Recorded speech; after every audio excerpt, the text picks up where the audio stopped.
RTV app వార్తల్ని క్షణాల్లో చదివే అవకాశం ఉంటుంది. ఒక న్యూస్ పేపర్, ఒక టెలివిజన్ ఛానల్ మీ చేతుల్లో ఎప్పుడు ఉంటాయి. నమస్తే, వెల్కమ్ టు ఆర్టీవీ. ఈ రోజు మేడారంలో జరగబోతున్నటువంటి రివ్యూ సందర్భంగా ఘట్టమ్మ దగ్గర దర్శనానికి అయితే మంత్రి పొన్నం ప్రభాకర్ అలానే మంత్రి సీతక్క గారు ఇక్కడికి వచ్చి అమ్మవారిని దర్శించుకోవడం అయితే జరుగుతుంది. తదనంతరం ఇక్కడ నుంచి మేడారం వెళ్ళి అక్కడ రివ్యూ మీటింగ్ అయితే నిర్వహించనున్నారు. చాలా బాగా చేసినాం. మీ అందరి సహకారంతో ఇంకా బాగా జరగాలి, ప్రజల సహకారం కావాలని కోరుకుంటా ఉన్నాం.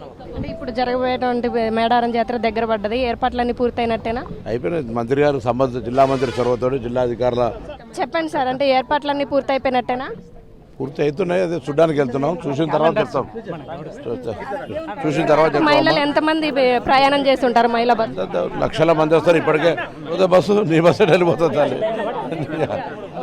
ఈ ప్రోగ్రాం విజయవంతంగా జరగడానికి జిల్లా మంత్రి గారు జిల్లాధికారులు అందరూ సహకారం చేస్తారు. తప్పకుండా సమ్మక్క సారక్క ఆశీర్వచనంతో ఈ యాత్ర దిగ్విజయం ప్రజలందరూ ఓపికగా భక్తి శ్రద్ధలతో వచ్చి దర్శించుకోవడం కోరుతా ఉన్నాం. ఏర్పాట్లన్నీ దాదాపుగా బ్రహ్మాండంగానే, ఒక నేషనల్ హైవే వరకు కొంచెం ఉన్నది, ఇంకొక రోడ్డు కొంచెం ప్రాబ్లం ఉంది.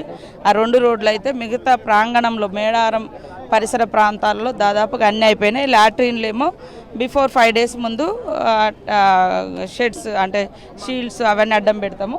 తప్పకుండా అన్ని పనులు అయిపోయినాయి. ఇంకేమైనా ఉంటే ఈరోజు సమీక్ష. 20 ఎకరాలు కేటాయించారు, మీరు మంత్రిగా అయితే 60 ఎకరాలు కేటాయించారు. ఇప్పుడు మీరు మంత్రిగా అయిన తర్వాత మొదటి మేడారం మహిళా కానిస్టేబుల్ కూడా నియమించడం, ఆ మహిళా ప్రయాణికులు వస్తారు ఎక్కువ అని. కాబట్టి గతంలో దానికంటే అన్నింటినీ కూడా పెంచుకుంటూ వచ్చినాం. అంచనా ప్రకారం ఈసారి మహాజాతరకి ఎంతమంది రాబోతున్నారు? మేడారం జాతరకి దాదాపుగా ఇప్పటికే 25 నుంచి 25 పైన లక్షల మంది రీచ్ అయ్యారు అనేది మాకున్న సమాచారము. దాటుతారు 1.5. మహిళలకి ముఖ్యంగా బాత్రూమ్లు ఇబ్బంది ఉందన్నారు, దాని గురించి ఎలాంటి కట్టించినాము. ఎందుకంటే ముందు నుంచి ఓపెన్ కాకుండా కొన్ని ఎక్కడైతే ఎమర్జెన్సీ అంటే ఇప్పుడు వచ్చిపోయే భక్తులకు అనుగుణంగా కొన్ని ఓపెన్ చేసినాము. మిగతా 5-6 వేలకు పైన ఏదైతే కట్టినామో అవన్నీ జాతర ముందు ఓపెన్ చేస్తాం. ఇప్పుడు అక్కడెక్కడ గెస్ట్ హౌస్ల కాడ లేదా హాల్ల కాడ ఉన్నాయని కూడా ఓపెన్ చేసినాం. ట్రాఫిక్ ఇబ్బందులు పడ్డారు. ఇక ముందు కానీ ఇప్పుడు వచ్చేటువంటి వాహనాలు జాతర దగ్గర పడడంతో వాహనాలు వస్తే ప్రైవేట్ వాహనాలు కానివ్వండి ఇవన్నీ కంట్రోల్ చేయడానికి అంతా ట్రాఫిక్ సిస్టమ్ అంతా ఓకే అంటారు? బాగా ఉన్నది. మొన్ననే ఐజీ గారు వచ్చి అందరు పోలీస్ అధికారులను కూడా రాష్ట్రంలో ఉన్నటువంటి వాళ్ళు గతంలో ఇక్కడ పనిచేసిన వాళ్ళందరినీ కూడా ఈ ప్రాంతానికి ఆల్రెడీ డ్యూటీస్ ఇవ్వడం జరిగింది. కొద్దిగా వారాలు బట్టి ఎక్కువ జనం ఉన్నారు, కానీ ఇప్పుడైతే రెగ్యులర్గా ఈరోజు ఎవరు ఉండరు అనుకున్నాం, కానీ ఈరోజు కూడా ఉన్నారు. సాటర్డే ఉండరు అనుకున్నాం, సాటర్డే కూడా ఉన్నారు. వారం మొత్తం పెరుగుతూ ఉంది.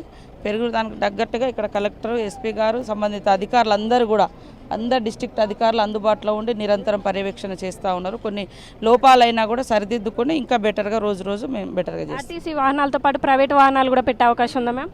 ప్రైవేట్ వాటిని కూడా మేము అడుగుతూ ఉన్నాం, మంత్రి గారు కూడా అడుగుతూ ఉన్నారు. ఎందుకంటే మహిళా ప్రయాణికులు బాగా పెరిగే అవకాశం ఉంది కాబట్టి ఉన్న బస్సెస్లు సరిపోయేటువంటి పరిస్థితి లేదు. గతంలో 3,000 ఉండేది, ఇప్పుడు 6,000 బస్సులు పెంచబోతున్నాం. వాటికి తోడు ఇంకా ప్రైవేట్ వాహనాలను కూడా తీసుకుంటాం. విన్నారు కదా, వచ్చేటువంటి భక్తులకి ఎలాంటి అసౌకర్యం కలగకుండా బస్సుల ఏర్పాట్లు కానివ్వండి, మహిళలకు సంబంధించి బాత్రూమ్లు కానివ్వండి, మహిళా పోలీసులను కూడా అందరినీ కూడా ఏర్పాటు చేయడం జరిగింది. ఎవరికి ఎలాంటి అసౌకర్యం కలగదు. మహాజాతరను అయితే మేము విజయవంతం చేయబోతున్నాం అంటూ మంత్రి సీతక్క గారు అయితే చెప్పడం జరిగింది. ఇలాంటి మరిన్ని వార్తలు మీ ముందుకు తీసుకొస్తుంది మీ ఆర్టీవీ ఓటు స్టూడియో. మరిన్ని వీడియోస్ కోసం ఛానల్ ని సబ్స్క్రైబ్ చేయండి, లేటెస్ట్ అప్డేట్స్ కోసం వాట్సాప్ ఛానల్ ని ఫాలో చేయండి, అండ్ లింక్ డిస్క్రిప్షన్ లో ఉంది.